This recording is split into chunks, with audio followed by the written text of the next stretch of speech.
Hello and welcome. Let's have a look at the Java Security MessageDigest class that provides one-way hash functions and how to get individual MessageDigest instances without using strings for the algorithm names everywhere in your code. If you need hashing functions like the popular MD5 or one of the secure hashing algorithms, SHA for short, in your project, I suggest that you either have a look at Apache Commons Codec or Google Guava, for example. There's a class called DigestUtils in Apache Commons Codec that helps you to work with hash functions. It even has helper methods that return the digest for the data as a hex string. Google Guava, on the other hand, has a class called hashing with various helper methods to get the hash function you want. With the hash function, you create a new hasher, feed data into it, and finally call the hash method. Seems complicated, but have a look at the Java doc or the wiki for very detailed information.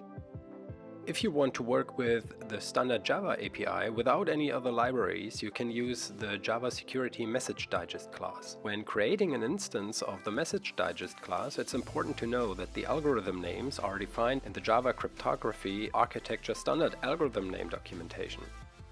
By definition, every implementation of the Java platform is required to at least support MD5, SHA-1 and SHA-256.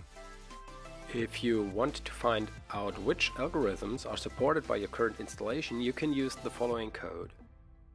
Now, instead of calling the getInstance method on the MessageDigest class with these strings, we can come up with a simple enum that holds them for us. There is a helper method in the enum to get the actual algorithm name according to the standard algorithm name documentation. In practice, you can write another utility method to return the hash for a given string, for example. It starts by getting the MessageDigest instance, adding data to it, calculating the hash by calling the digest method, and then converting this result to a hex string, for example, if you want that. As you can see, it is not that hard to set up this by yourself without any other libraries.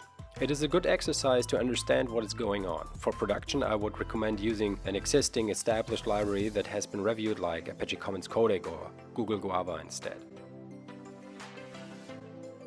Thank you for watching this video. In case you liked it, give it a thumbs up, and if you did not like it, a thumbs down. Either way, please let me know in the comments what you think. If you do not want to miss any future videos, simply subscribe to the channel and activate the bell to get notifications when a new video is published.